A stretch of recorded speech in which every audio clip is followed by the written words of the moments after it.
Alors, il y a un fichier lié qu'il ne trouve pas, c'est pas grave, j'imagine, on va ignorer, il n'y a pas le choix. Ça marche quand même ou il manque quelque chose? C'est là qu'il manque quelque chose peut-être? Non, non, ça c'était juste l'écriture. C'est bon? Le fichier lié n'était pas intéressant. Alors. Ah, et la police de caractère n'est pas installée en fait. Ou c'est vraiment la police de caractère que tu avais choisie? Celle-là. Hmm? Je sais pas. Tu ne sais plus si c'était celle-là. Ok. Alors. Que dire au niveau du logo? Voyons un peu celui-là. Mhm.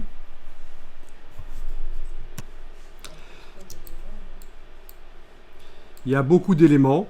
Ça peut être un genre, mais il faut que ce soit voulu. Alors, tu nous as pas donné énormément de matière, énormément. Tu as peut-être essayé de pousser un peu trop les logos, et du coup, tu n'en as pas fait beaucoup. Il aurait peut-être mieux valu, et c'est pour ça que c'est intéressant de faire sur papier. Non, c'est vraiment essentiel de faire sur papier.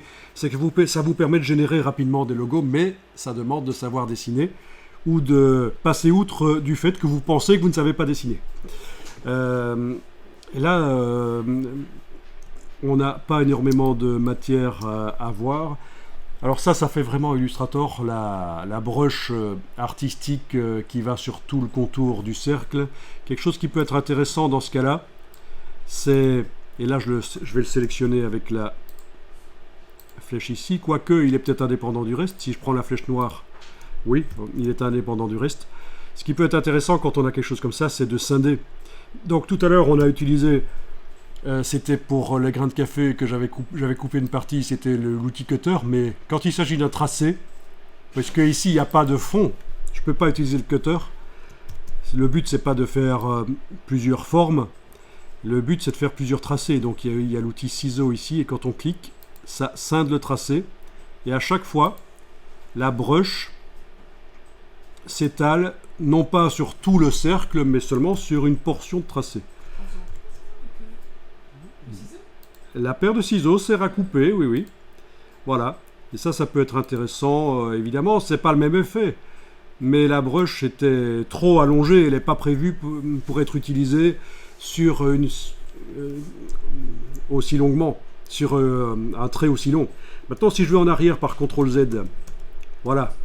Donc la brush est trop allongée, mais si on l'épaissit, ça peut le faire par la palette contour, si on l'épaissit. C'est une des deux manières d'épaissir les brushes. Il y a aussi par la palette des formes. Alors, là, il faut y aller mollo. J'ai juste tapé et j'ai enfoncé la touche tabulation. On retrouve un peu plus la forme de la brush. Et peut-être qu'en plus, là, en scindant, ça va aider. Voilà, juste 3 portions de tracé.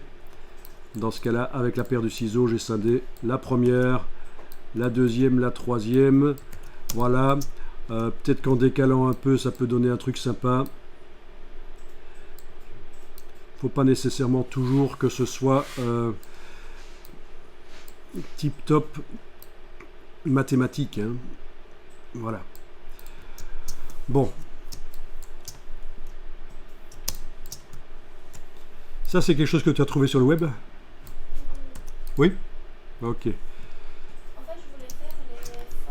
D'accord, tu veux faire les formes des lettres qui sont comme des gouttes. Ok. C'est peut-être un peu trop intellectualisé et complexifier les choses. Hein. Simple is beautiful, parfois il faut faire les choses simplement pour que ce soit bien. Donc là, ça redemande de faire du travail, mais sans te prendre autant la tête. Et surtout, aller s'inspirer de logos existants. Est-ce que vous avez fait tout ça avant de commencer? C'est une des premières choses à faire. Tu l'avais fait?